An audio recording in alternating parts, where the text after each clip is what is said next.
Les seigneurs, bonsoir. Vous êtes là dans votre émission Jeunesse l'espoir. Nous venons pour élever le nom de Jésus. L'émission, pardon, excusez-moi, l'émission que nous acclamons le nom de Jésus, nous élevons le nom de Jésus, car c'est l'agneau. C'est celui qui a permis que toi et moi, nous puissions avoir un peu d'honneur que nous avons aujourd'hui. Alors, il a fait de nous de princes et de princesses du royaume de Dieu. Alors profitons-en. Disons merci à notre Seigneur, merci à notre Dieu, Jésus, car c'est lui qui a permis que toi et moi nous puissions exister encore aujourd'hui et pour que le diable ne soit plus sur l'influence dans notre vie. Bonsoir papa. Bonsoir bien-aimé. Moi Calin, ça fait un petit moment. Hein. Un peu de vacances aussi. Tu étais parti aussi au Congo, on a vu que tu as prêché. Bien-aimé, finalement tu es pasteur ou tu es frère? Parce que l'on ne comprend pas aussi qui tu es exactement. Je suis un disciple de Christ. Un disciple de Christ. Oui. Donc, tantôt tu exerces comme un pasteur, mais finalement, tu ne veux toujours pas être consacré. Finalement, c'est quoi? Ben, je répète encore pour dire, je suis un disciple de Christ. Ah, un disciple de Christ ne doit pas être consacré. Hein? Le problème n'est pas d'être consacré, mais le problème de savoir qu'est-ce qui vient après la consécration. Ah. Est-ce que pour que je sers Dieu, il faut nécessairement que je sois consacré? Ou c'est le fait que je sois appelé pasteur ou que je sois accompagné d'un ministère, cela me poussera à bien servir. On doit te oindre. Mais pas nécessairement. On doit te oindre. Le premier qui a commencé à oindre les gens, qui lui a oindre? Toi, tu préfères qu'on te oindre avec quoi? Avec du vin ou avec l'huile? Je ne préfère même pas qu'on puisse me oindre. Donc ça ne sert à rien. Le niveau de oindre, on peut aller chercher les gens qui courent derrière l'onction. Parce que nous sommes les gens qui ne courons pas derrière l'onction.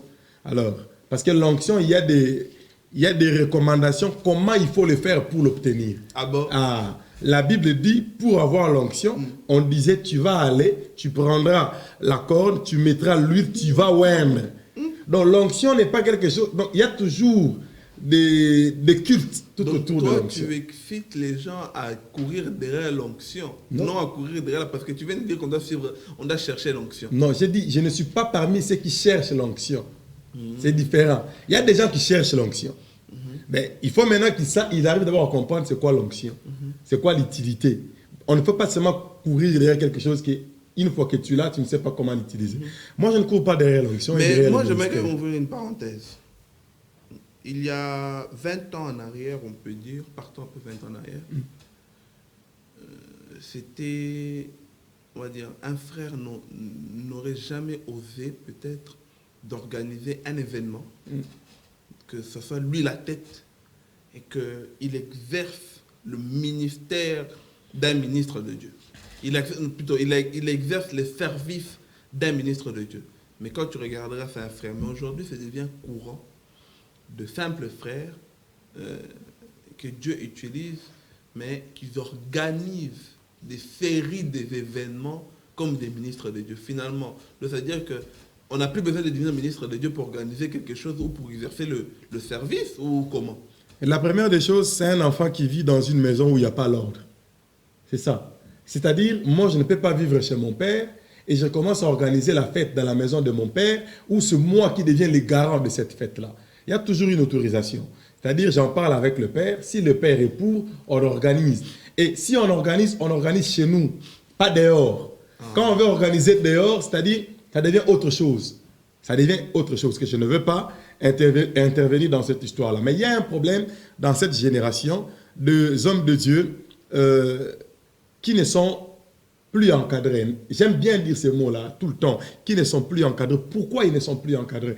Parce que l'onction qu'ils pensent en avoir, que nous on sait qu'ils n'ont pas, cette onction-là les pousse à faire des choses pour attirer les gens tout autour. Moi, j'ai toujours dit, le jour que notre génération, où je fais partie, comprendra qu'une prédication, ce sont des risques que nous prenons quand nous sommes en train de prêcher, nous aurons du mal à commencer à faire des conventions. Parce que tu te poses la question, combien de prédications ont déjà été faites? Combien des hommes de Dieu sont déjà venus? Toi, tu veux te précipiter pour aussi entrer dans ce milieu-là. Qu'est-ce que tu dois apporter? La nouvelle génération doit amener des choses aussi nouvelles. Il ne faut pas que toi tu reviens, mais tu commences à faire même à insulter ce qui était avant. Donc, il y a un problème entre eux et leurs enfants. C'est ça le plus grand problème. Bon, on viendra ouvrir un peu le sujet quand il faudra. Là, pour l'instant, on va parler d'abord du sujet qui nous réunit aujourd'hui. Avec toi, j'ai tellement envie de sortir des choses parce que au moins tu n'as pas la langue dans ta poche quand tu parles. Mais prie un peu, papa. Amène-nous dans un moment de prière parce que on veut que l'Esprit de Dieu nous conduise et pour que ces paroles-là, ce ne soit pas nous que nous puissions parler, mais c'est vraiment Dieu qui puisse nous amener dans ce sujet-là. Voilà, nous prions. Seigneur, notre Dieu de gloire, nous prions selon la parole de Dieu dans le livre de Jean 3,16 qui dit « Car Dieu a tant aimé le monde qu'il a donné. » Seigneur, nous voulons que cet amour que tu nous as accordé, qui nous a donné le souffle de vie, que cela aussi, Père de gloire, soit un rappel que nous avons reçu une vie quelque part, et que cela nous interpelle pour revenir encore près de toi. Cette émission entre tes mains, que ça ne soit pas la connaissance d'Hervé, que ça ne soit pas la connaissance de John, mais que ça soit quelque chose venant de toi pour édifier un de tes enfants qui veut entendre un message venant de ta part. Au nom de Jésus. Amen. Amen, amen, amen.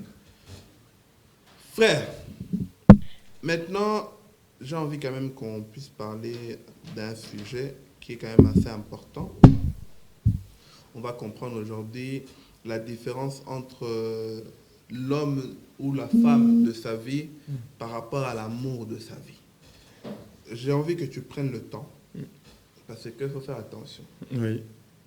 Yo, Hervé, comme le roi Congo Bololo. Ça veut dire que si tu dis quelque chose, on va attendre. Là, frère, prouve-nous ce que tu es en train d'avancer. Ah. Hein? Oui. Donc aujourd'hui, ne sois pas Congo Bololo, mais sois la bouche autorisée de Dieu. Amen. Ça veut dire que ça vraiment en sorte qu'on ne puisse pas te catégoriser quelque part. Te catégoriser ou te réprimander. Parce qu'aujourd'hui, on classe des gens des extrémistes dans le Seigneur. Oui. Toi, je suis déjà dans les plus que même extrémistes. Donc tu vois, ça aujourd'hui la bouche, ça pas le Congo Bololo. Je vais essayer.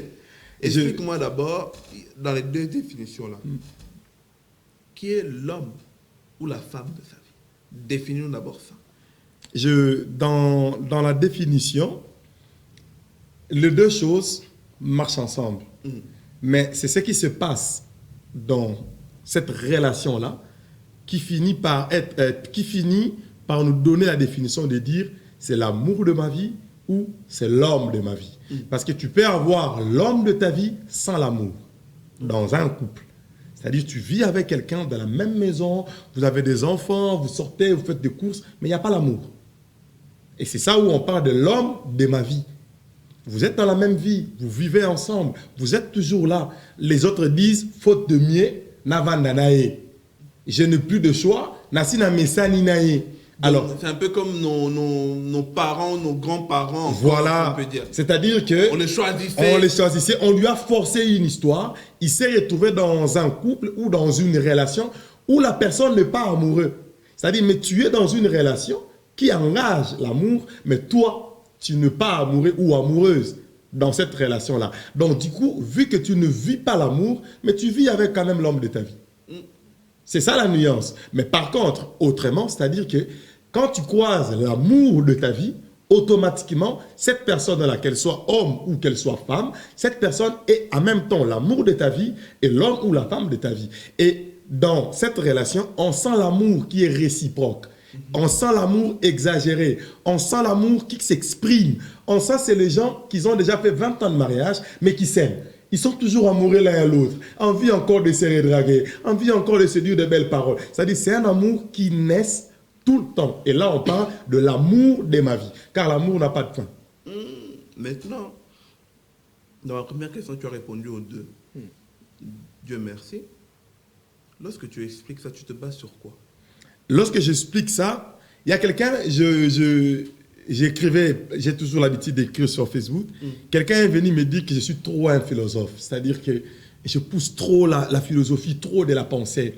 Et je lui ai répondu que la pensée n'est pas un péché. La pensée, c'est un outil qui permet à quelqu'un de voir au-delà. C'est-à-dire, j'étais en train de réfléchir, de me poser des questions. Il y a plusieurs couples que nous voyons. Quelqu'un qui te dit, Navan dans un couple, où je suis seulement resté dans ce couple parce qu'il y a des enfants. Si tout dépendait que je n'avais pas des enfants, je n'allais pas rester dans ce couple. Alors je me suis posé la question, si c'est pour les enfants qu'on reste, c'est-à-dire qu'il n'y a plus l'amour. Là, je ne suis pas encore allé dans la Bible. Je pars dans la pensée, dans la philosophie, qui n'est pas un péché. Je me suis dit, mais comment l'autre peut dire que moi, que les enfants soient là ou pas, moi j'aime ma femme et j'aime mon mari. Ce n'est pas à cause des enfants que j'aime mon mari ou ma femme. Donc même un jour, mes enfants vont partir, je resterai avec ma femme. C'est elle que je choisis. Et là, je me dis, donc nous avons deux types de couples. Les autres qui vivent parce qu'il faut vivre et les autres qui vivent parce qu'ils s'aiment. Alors voilà pourquoi maintenant je suis allé réfléchir dans la Bible. Parce que ça peut être une philosophie, ça peut être une pensée, mais elle doit être casée sur la Bible. Et je tombe sur le livre de Genèse 29. Un homme du nom de Jacob. La Bible dit, Jacob, après avoir menti ou tout ça, volé la bénédiction de son frère, sa maman Rebecca lui a donné l'adresse. Va à Saint-Gilles, non loin de la porte des Halles. Si tu avances un peu comme ça, comme si tu prenais la chaussée de Waterloo, au numéro 55, tu trouveras un de tes oncles qui s'appelle Laban, qui habite là-bas. Va et cache-toi par là. Jacob, il part, il arrive quelque part, avant même qu'il arrive chez son oncle. Il arrive, disons, comme à la porte des Halles, il arrive là, il voit une femme, il voit une fille, jolie de figure. Il a été attiré déjà par cette fille-là. Il a déjà été amoureux. Il a même commencé à se présenter auprès de cette fille. Il lui dit, je suis ton cousin, je suis le fils de la petite sœur de ton oncle. J'explique un peu l'histoire pour qu'on comprenne d'où provient ma pensée. Et il s'est fait que Jacob est parti, Rachel est partie dire à Laban que je croisais un homme qui s'appelle Jacob, mais qui dit que c'est le fils de Rebecca. Laban venait, il a dit oui, c'est le fils de ma sœur, on l'a accueilli. Pendant ce moment, Jacob n'a pas exprimé sa pensée. Mais Jacob était déjà amoureux dès le premier vu. Dans le livre de Genèse 29, quand vous commencez à partir du premier verset, vous arrivez au 10e, Jacob commence à exprimer ses sentiments. Un regard amoureux. Il commence à dire, il est tellement belle. Il est même allé, même à embrasser, juste la première fois qu'il avait vu Rachel. Il a travaillé pendant, Laban lui a dit, reste chez moi pendant 1 mois. Et après, pendant qu'il est resté pendant 1 mois, il a fait des choses qui ont plu à Laban. Et il a dit, moi je vais partir. Laban lui dit, qu'est-ce que tu veux que je te paye? Il a dit à Laban, je veux que tu me donnes en récompense comme Rachel, comme femme. 7 ans par hasard. Non, d'abord 1 mois. Okay. Alors il lui a dit, tu travailleras 7 ans pour avoir Rachel. C'est-à-dire, là, le choix, l'amour de Jacob est vers qui? Rachel. Donc, Jacob accepte de travailler pour avoir qui? Pour avoir Rachel. Il travaille pendant 7 ans. Les 7 ans est arrivé, c'est-à-dire dans le jour aujourd'hui, c'est-à-dire il a réuni la dot, il a réuni tout ce qu'il faut, il a réuni tout ce que le parent pouvait demander. Il est maintenant allé dans la famille pour dire tout ce que vous m'avez demandé, moi, je l'ai. Arrivé là, le papa lui dit, ah, je suis très content, tu vas avoir Rachel. Alors il lui dit, dans notre coutume, on ne donne pas la femme aux yeux de tout le monde. On donne la femme la nuit quand tout le monde n'est pas là.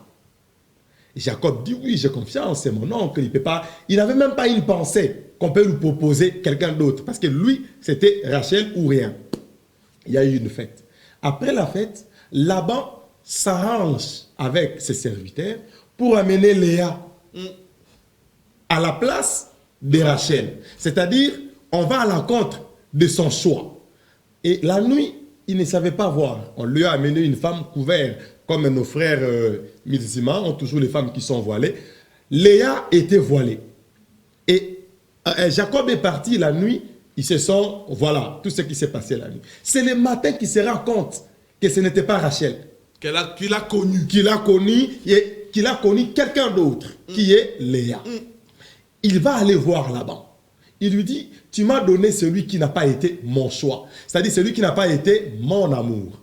Laban lui dit, la coutume dit que pour avoir une femme dans une famille, il faut d'abord épouser l'aîné. Je ne peux pas te donner la cadette en laissant l'aîné. Si tu veux avoir la cadette, c'est encore. Vous voyez l'amour? La personne, il pouvait se dire, bon, ça va, c'est pas grave, j'ai déjà Léa, ça me suffit. Mais comme il était amoureux, l'amour qui n'a pas de frein, l'amour qui n'est pas limité par rapport à quelque chose, il accepte de travailler encore 7 ans. Et quand il travaille 7 ans, on lui donne les 2 femmes. Il se retrouve avec la femme que lui, il est amoureux, et avec une autre femme que lui, il n'est pas amoureux. Vous voyez d'où provient ma pensée? Un monsieur qui s'est croisé avec l'amour de sa vie, et une autre femme qui sera la femme de sa vie, mais qui n'est pas l'amour de sa vie. Alors la Bible commence à confirmer ce que je suis en train de dire. La Bible dit dans Genèse 29, à partir du 26e verset, la Bible dit quoi? Dieu a remarqué que Léa n'était pas aimée chez Jacob. Mais je souligne que Léa était la femme de Jacob. Il n'y avait aucune raison que tu sois la femme de quelqu'un qui ne puisse pas t'aimer. Alors la Bible dit maintenant, nous arrivons au verset 27 de Genèse 29. La Bible dit, Léa, elle arrive à avoir un enfant qu'on appelle Ruben. Elle dit, pourquoi on va l'appeler Ruben? Car le Seigneur a vu mon humiliation. Cette fois-ci, mon mari m'aimera. Donc, Léa commence à avoir des enfants pour avoir l'amour de son mari. Donc, je me limite juste là pour essayer de te faire comprendre que frère John, la pensée qu'on est en train de parler, elle n'est pas une philosophie. Elle n'est pas quelque chose que nous tirons de gauche à droite. Mais là, était une histoire biblique. Et vous connaissez la fin de l'histoire de Léa. Elle est morte sans avoir connu l'amour. C'est-à-dire, elle a passé toute une vie avec un homme qu'il n'a jamais aimé. Donc, ce n'est pas impossible que quelqu'un soit dans un couple qui est en train de vivre avec quelqu'un sans avoir connaître l'amour. Mais pourtant, Léa a même fait 10 enfants pour avoir l'amour de Jacob. Mais ouais. Mais l'autre était stérile. Elle en a fait seulement 2. Mais elle a fait après combien d'années de mariage? Donc c'est là où je suis en train de positionner et de m'appuyer là-dessus. Maintenant, bon, ça tu m'as déjà répondu, mais je réponds quand même de manière claire. Est-ce qu'on se marie avec l'amour de sa vie ou avec l'homme de sa vie? On se marie avec l'amour de sa vie. Okay. On ne peut pas se marier avec la... En fait, l'amour, je veux que les gens comprennent. L'amour de la vie, c'est l'amour circonstanciel. Ce sont des circonstances qui ont permis que beaux allaient ensemble. Et ça que bolinganaki, et ça que bokanaki. Je donne un exemple. Tu vis avec une fille, tu n'avais pas prévu à rebattre la fille ouana, mais il arrive qu'elle est tombée enceinte. Alors tu te dis, bon, comme elle est enceinte, moi je ne peux pas avorter. Et comme je ne peux pas avorter, je vais aller voir sa famille. Là, tu es parti, donc c'est-à-dire tu es parti pour couvrir quelque chose. Et là, tu es en train d'aller vers une relation que j'appelle, qui n'a rien à voir avec l'amour de ta vie, mais tu vas aller vers l'accident de ta vie. Voilà. J'aime bien la phrase. Et cet accident-là va te faire vivre une relation pour... Tu vis avec l'homme de ta vie. C'est-à-dire, le monsieur sera là, il sera le père de ton enfant, il va être là tout bien, tout bon avec toi, mais le monsieur n'aura pas son cœur là. Et tu seras dans cette relation en train de souffrir. C'est tout un problème. Parce qu'à la base, voilà, c'est l'accident de ta vie. Voilà, à la base, ce n'est pas l'amour qui lui a poussé à t'épouser. Maintenant, revenons un peu dans des... Parce qu'on parle surtout pour la jeunesse, revenons un peu dans ce qui se passe aujourd'hui dans la tête de nos sœurs. Aujourd'hui, la plupart de nos sœurs, on est dans une génération où, il faut se le dire, il y a de plus en plus des femmes seules, avec des enfants, voire 2, 3, mais elle a moins de 30 ans, elle a moins de 25 ans, elle a déjà 2, 3 enfants. Et souvent, la plupart de ces femmes-là, ce sont des femmes où, peut-être la première fois, lorsqu'elle a eu l'enfant, la deuxième fois, elle se dira peut-être, oh, si je garde l'enfant de cet homme, peut-être il m'aimera. Comme on voit Rachel a eu la même... Non, Léa. Léa plutôt, excusez-moi, parce que Rachel c'était celle qui aimait. Léa plutôt. Voilà, l'aînée. Celle que Léa a eu la réflexion. Et beaucoup de femmes aujourd'hui, non, si je dois tomber enceinte, peut-être, si je garde son enfant, il m'aimera plus. Ou il m'épousera, ou il restera avec moi, ou il n'ira jamais voir ailleurs. Est-il normal aujourd'hui, avec tant d'exemples que nous avons, que ce soit dans nos familles, que ce soit dans la Bible, que ce soit dans la vie de tous les jours, est-il normal, jusqu'aujourd'hui, en 2017, nos sœurs réfléchissent toujours de cette manière-là? Ce n'est plus normal. Pourquoi je dis que ce n'est plus normal? C'est une naïveté, c'est une faiblesse. Vous savez, on n'avait pas obligé à Léa d'accepter Jacob qui ne l'aimait pas. On ne l'avait pas obligé. Elle avait le libre arbitre de dire que non, papa, moi je ne veux pas être dans cette relation parce que l'homme ne m'aime pas.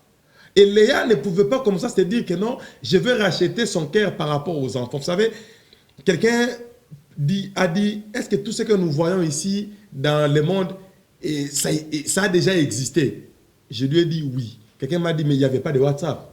Comment vous dites que non, tout ce que nous avons ici a déjà existé? Je lui ai dit, je te montrerai ça, mais plus tard. Mais je reviens pour dire que dans la situation de la sœur. La sœur qui dit, oui, que je garde l'enfant, peut-être que l'enfant permettrait que son papa puisse m'aimer. Mais nous avons un exemple d'une femme qui en a fait 10 dans la Bible et qui n'a jamais eu l'amour. Nous avons eu une femme qui en a fait 10 enfants, s'il vous plaît, 10.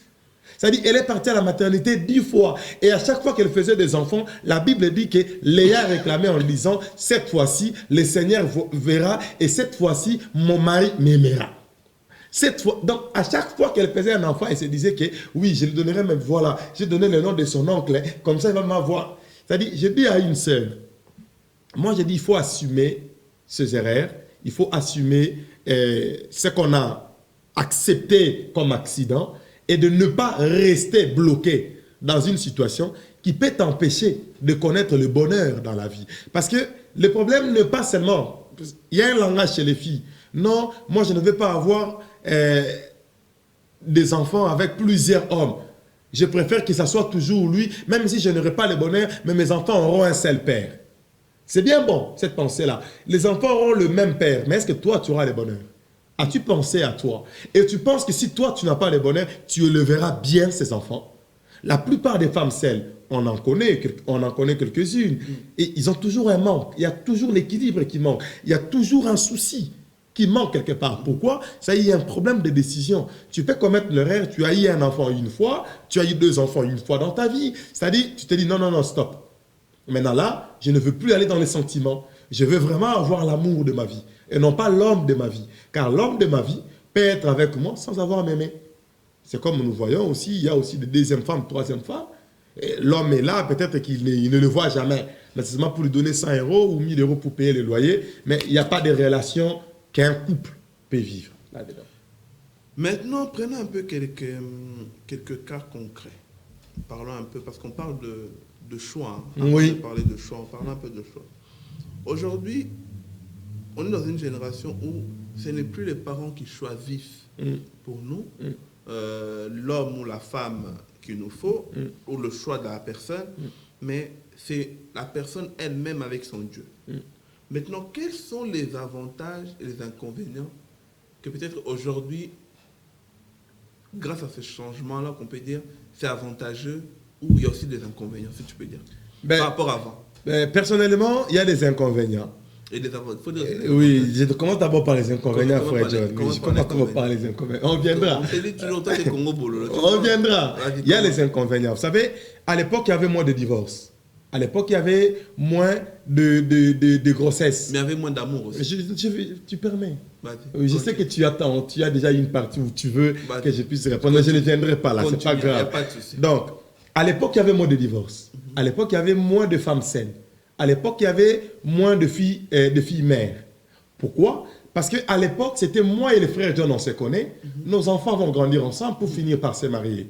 Et mon enfant va avoir peur de faire du mal à ton enfant parce que c'est que les parents se connaissent. Vous voyez l'avantage? Et la plupart de nos parents qui se sont mariés de l'époque, c'était nos grands-parents se connaissaient. Ils ont mis leurs enfants ensemble. Moi, dans le quartier d'Abisso, on vivait dans le même coin. On a étudié ensemble. C'était des gens qui se connaissaient. Et quand on se connaît, il y a une sécurité une sécurité qui t'empêche à faire une bêtise. Parce que je me dis, si je fais ça à la fille de Papa John va dire à mon père va me dire, ça ne sera pas bon. Mais si je ne connais pas le Papa John, je ne connais pas sa femme, je ne connais pas sa famille, je croise sa fille dans un snack ou dans une boîte ou quelque part, je me dis, je ne connais pas son père, j'abuse. Et tu remarqueras, la plupart des filles qui ont des enfants, des hommes qui sont partis, la famille ne connaît pas ces hommes-là. Et la famille ne sait même pas comment attaquer ces hommes-là. Pourquoi? Parce que c'est une histoire où dans cette génération, comme j'ai dit, les désavantages de ça. Et l'homme aussi qui s'est dit, mon père va me dire quoi? Mon père ne le connaît pas. Donc moi aussi, je ne le connais pas. Et il y a toujours des inconvénients. Et moi, je ne pense pas qu'actuellement, il y a du positif dans le sens que quand nous-mêmes nous faisons nos choix.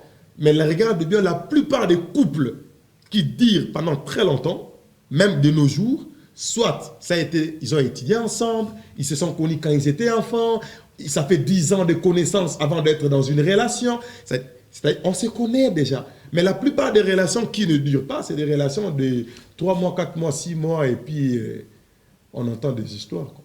Maintenant, partons un peu dans le concret, on va donner un peu des exemples. Aujourd'hui, on entend frère Hervé comment il parle. On entend frère Hervé, on voit, il y a pas mal des frères et sœurs qui œuvrent et tout. Il y a une sœur qui prend, parce qu'il voit frère Hervé parle bien. Il voit que le frère Hervé s'exprime bien. Il voit que le frère Hervé prêche bien. Il voit frère Hervé tellement spirituel qu'il se dit que non, moi si je me marie avec un homme comme frère Hervé, ma vie sera réussie. Une sœur qui pense comme ça, est-ce que c'est vraiment une sœur qui voit le mari dans le bon sens? Non, mais c'est une sœur qui est possédée. Possédée par qui? Ben oui, elle est possédée par l'esprit impie. Comment? Ben oui, parce que le problème... Frère, comment tu peux traiter une sœur? Oui. Le problème, c'est quoi? Frère John, si vous allez être des prédicateurs ou des hommes de Dieu ou des chrétiens qui vont essayer de masquer les choses, pas moi. Il faut expliquer les choses. Oui, faut expliquer. Je le dis ceci. Tu dois m'expliquer. La possession... Tu vas expliquer quel est ce type de possession. Oui, la possession, c'est quoi? L'affaire qui me suit, peut-être elle est possédée aussi. Oui, elle est possédée. Pourquoi elle est possédée? La possession vient quand tu commences... La Bible, moi je me base toujours sur la Bible. Dis-moi. Christ dit, si tu regardes une femme avec l'idée de te dire que elle devait être ma femme, si j'ai une femme pareille, c'est quelque chose de bien. Christ dit, sache-le que tu as déjà commis l'adultère avec cette femme-là. Ce n'est pas moi, c'est Christ. Donc, c'est-à-dire, quand moi je te parle de la possession, je ne parle pas parce que je suis dans la rigueur. Non. C'est-à-dire que Christ dit, quand tu regardes quelqu'un, avec un regard de te dire qu'il doit être mon homme, c'est-à-dire quand quelqu'un regarde le frère, il dit, si j'arrive à avoir un homme comme le frère, c'est-à-dire, tu me regardes dans tous les angles. Tu te dis que oui, c'est un homme, il passe ici. Donc tu me vois déjà comme ton mari. Et quand tu me vois comme ça, tu as dit, tu commets déjà l'adultère avec moi. Donc tu pêches. Tu es dans la possession. Mais ça doit commencer par le regard. Non.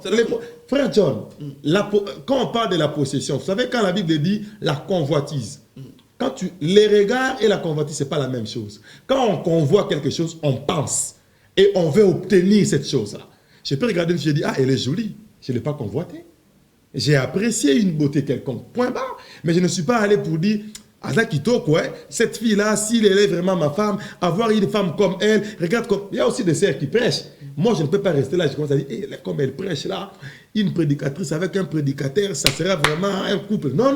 Grâce pour grâce. Je ne serai pas dans ça et ne m'amène pas dans ce domaine-là des grâces que vous aimez bien. Donc voilà. Donc, mon explication, c'est ça, frère John. S'il y a une sœur qui me regarde gentiment, que tu penses un jour dans ta tête ou quoi, que avoir un frère comme frère Hervé, si tu me regardes déjà comme un homme que tu peux épouser, tout ça, tu es possédé. Cherche la délivrance ou commence à me regarder autrement. Oui, mais la sœur, elle voit frère Hervé ou papa l'État, ou il voit comment le frère John il prêche, il se dit que non, en ce moment, la sœur, elle est en train de chercher. Elle est en train de chercher parmi les frères. Elle dit non, faut... Non, on a dit c'est l'homme qui cherchera. Comment c'est la femme qui va commencer à chercher, frère? Il faut pas faire les choses à l'envers. Bon, à moins que vous avez modernisé votre Bible. Mais notre Bible dit l'homme. Non, ma Bible à moi me dit l'homme quittera. Donc, on n'a pas dit la femme quittera parce que l'âge a avancé ou parce qu'on court derrière la ménopause. On s'est dit comment choisir un homme. Non. Ce n'est pas de l'évangile. Donc les femmes doivent arrêter. Oui. Parce qu'aujourd'hui ils disent non, je dois obtenir mon Boaz. Non. Je dois obtenir mon Boaz. Est-ce que c'est entre Boaz et Esther qui est parti vers l'autre? C'est Boaz. Alors, vous lisez la même Bible où Boaz hérite. Boaz hérite plutôt. Voilà. Hein? Est-ce que Ruth était allé dire à Boaz, n'a coupé la mobali et je suis veuve, je suis chez dans ma belle famille. Est-ce que d'abord, faut d'abord venir dans la pensée. Est-ce que Ruth, elle a commencé à penser à Boaz? Non, c'est Boaz. Donc, c'est-à-dire, la sœur a compris que nous disons, si elle veut de Boaz, Dieu va envoyer Boaz. C'est tout. Si Ruth commence à envier Boaz, ça sera compliqué. Et maintenant, les frères qui te regardent comme un époux potentiel. Moi, mais c'est comme je parle de toi, je parle de... Oui. On ne te voit pas comme on ne dit pas qu'on est en train d'attaquer une personne en particulier. Oui, mais... On est en train d'expliquer les frères qui voient peut-être d'autres serviteurs de Dieu comme de maris, de potentiels maris. Qu'elle commence bonjour, ça va, et puis ça devient j'ai besoin de prières. Parce et puis après, voilà. Oui, mais est-ce que vous lisez la Bible? Oui. Donc on parle aux chrétiens. Est-ce qu'on sait que Christ était 100% Dieu et 100% homme? Donc à un moment donné, il était fâché, il est entré dans l'étape, il a tapé. Donc c'est-à-dire, l'homme que tu es en train de dire là, qu'il est potentiel, tout ça, c'est le spirituel que tu vois que c'est le potentiel. Mais le spirituel n'est pas éternel. Donc c'est-à-dire, la personne là redevient humain. Et quand il redevient humain, tu peux le détester. Peut-être qu'il va commencer à faire des choses que tu te dis, mais non, quand il prêche et ce qu'il fait, ça n'a rien à voir. C'est-à-dire, voilà pourquoi c'est celui qui sera l'amour de ma vie, mais s'y portera dans ces conditions-là. Maintenant, papa, quel est le conseil que tu donneras aux sœurs qui sont en train de décompter leur temps? Il dit qu'aujourd'hui j'ai 25 ans, aujourd'hui j'ai 27 ans, aujourd'hui j'ai 30 ans, je dois me marier. Cette sœur-là, la soif du mariage commence à rentrer en elle. Qu'est-ce que tu diras à cette sœur-là? Comment elle doit réfléchir? Je dirais à la sœur d'arrêter de réfléchir comme ça parce que, bon, moi, j'ai toujours une pensée qui va très loin de la pensée des gens qui sont tout autour de moi, qui veut dire que les calendriers, ce n'est pas Dieu qui l'a créé. Et je ne pense pas que nous fonctionnons dans le même calendrier que Dieu.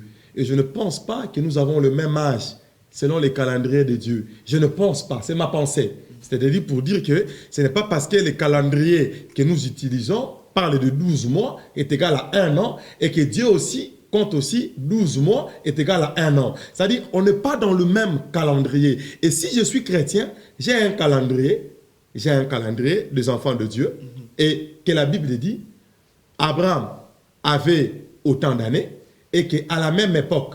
Alors si tu reviens à la même époque, tu vas voir que pour qu'on parle de l'époque, on doit compter de 1 an. Bon, alors la question que je me pose, la grossesse d'Isaac avait mis 1 an ou c'était comment? Les calendriers que nous utilisons et les calendriers de langage de Dieu n'est pas pareil. Même si la sœur a 50 ans, même si la sœur a 60 ans, c'est l'homme ou c'est l'humain qui lui montre qu'il a 60 ans. Mais Dieu ne lui voit pas qu'il a 60 ans. Parce qu'on a l'exemple avec Sarah qui avait 90 ans ou 90 ans. Et Dieu a dit, je te donnerai un enfant. Selon les calendriers humains, c'était impossible. Et je clôture là, dans ce sujet-là, pour dire ceci, frère John.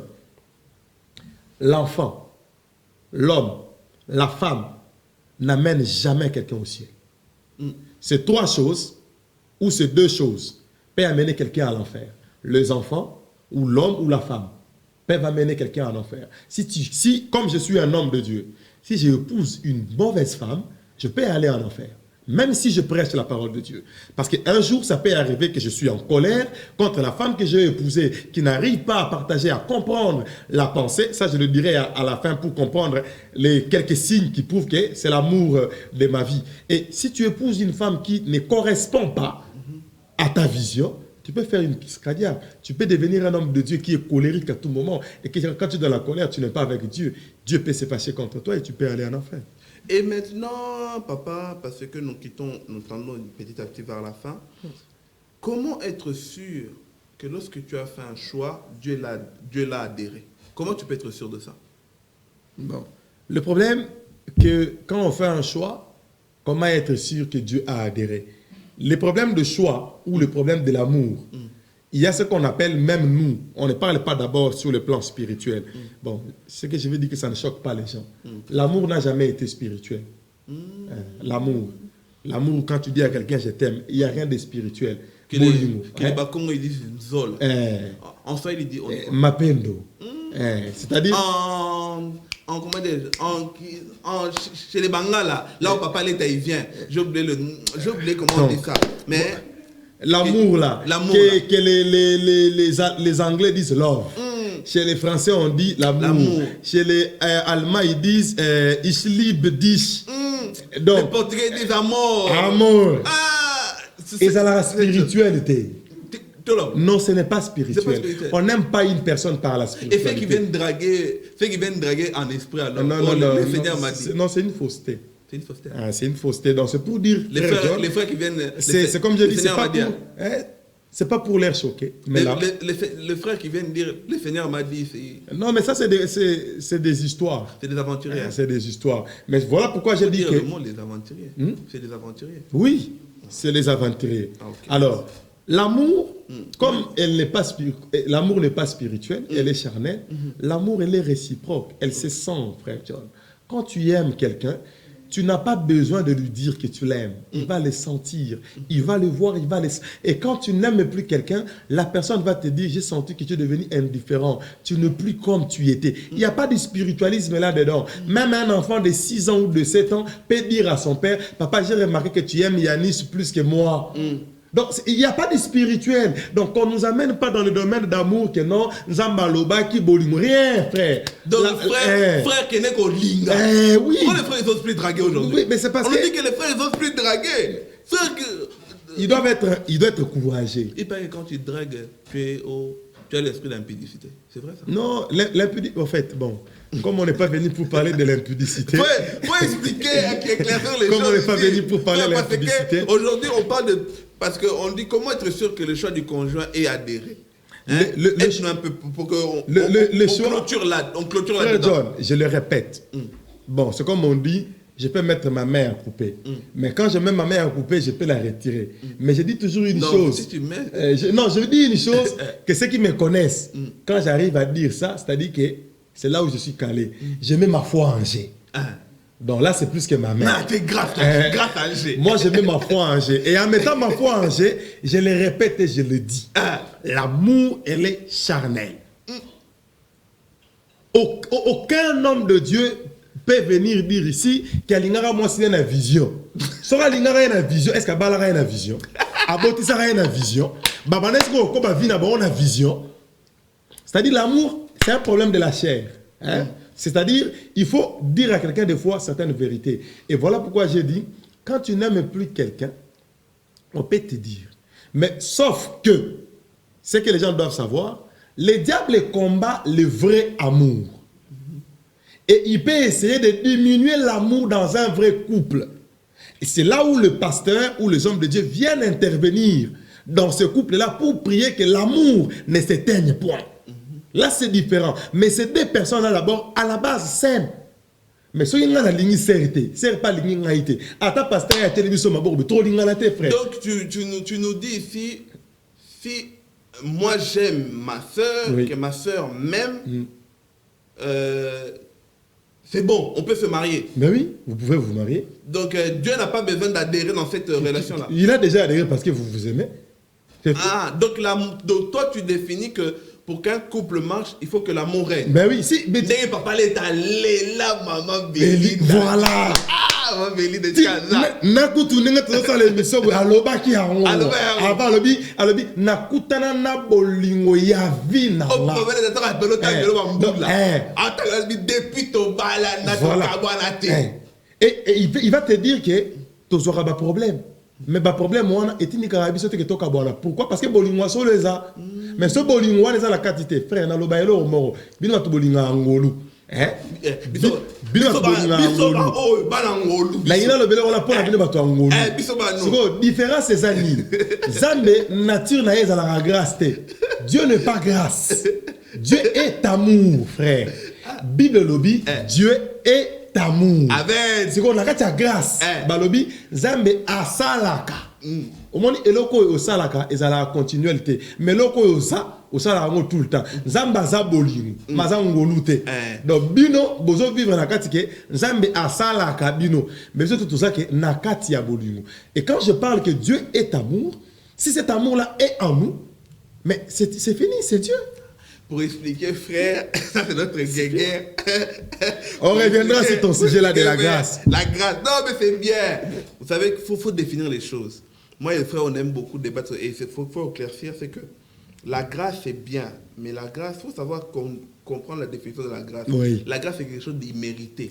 Ça veut dire que tu étais un pécheur, la grâce t'a permis de quitter le péché à venir parmi les enfants de Dieu. Et s'il peut mais en fait, la grâce a pour but de te donner une nouvelle chance. C'est tout. Voilà. Mais lorsque tu es chez nous, tu chez as les le enfants droit. de Dieu, ça veut dire que tu mérites. Tu mérites. D'être béni, d'être protégé. Voilà. Ce n'est plus quelque chose d'immérité. Non. Maintenant, c'est l'amour. Et c'est là où on se rejette, les frères. Mais toi, peut-être que tu es tombé. Oui, c'est la grâce qui doit encore te relever. Voilà. Mais ne vis pas éternellement dans la grâce. Parce que la grâce, à un moment donné, va se stopper. Mais oui. Ça veut dire qu'il y aura un moment donné, Dieu ne va plus te pardonner. La grâce, là, elle ça est veut dire que trompeuse. la grâce pour toi, ça sera fini. Toi, tu dis, oh, je suis prédicateur.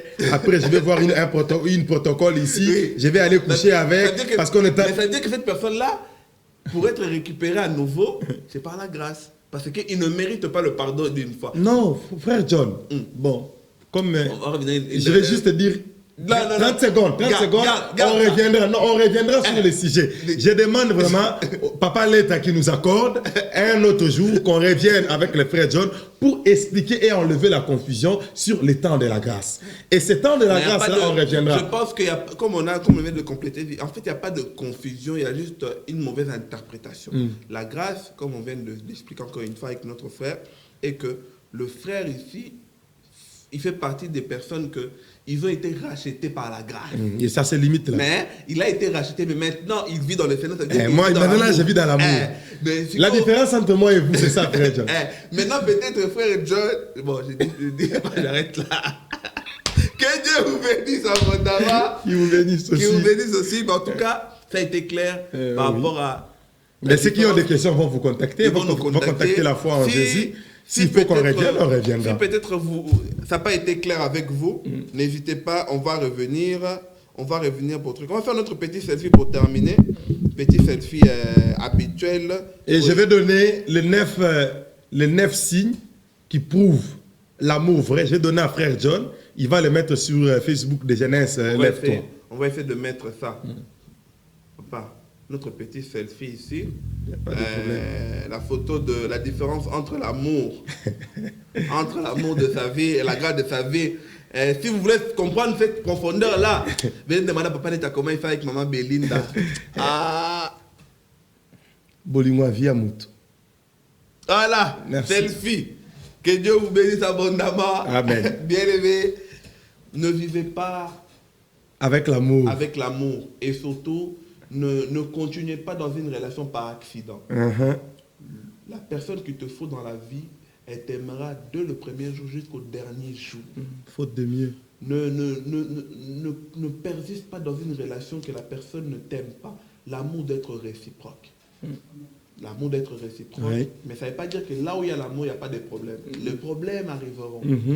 Les problèmes arriveront, c'est pour ça que dans 1 Corinthiens 13, on nous dit l'amour pardonne tout, l'amour supporte tout. Ça veut dire que cet amour-là, quand les problèmes vont arriver, il va pardonner. Comme il y a cet amour, il va se relever. Comme on dit, l'amour supporte tout, l'amour croit tout, l'amour pardonne. Mais s'il n'y a pas cet amour, c'est foutu. Donc, mais cool. Ne continue pas dans une relation que l'homme ne t'honore pas ou ne te respecte pas ou ne te lève pas.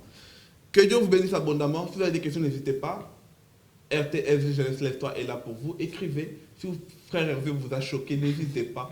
Écrivez-nous, posez vos questions. Peut-être, si on voit qu'il y a assez de retours ou peut-être assez de questions, on reviendra sur le sujet, peut-être pour écrire sur certains points.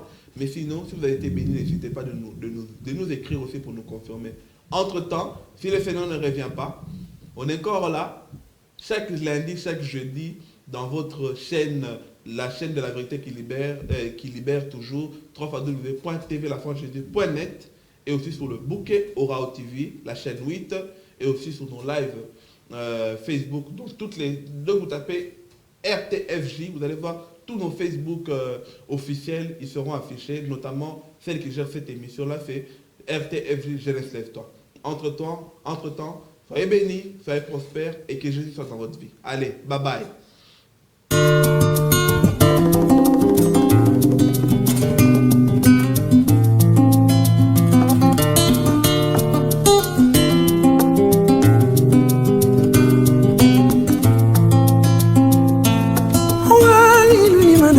doudou.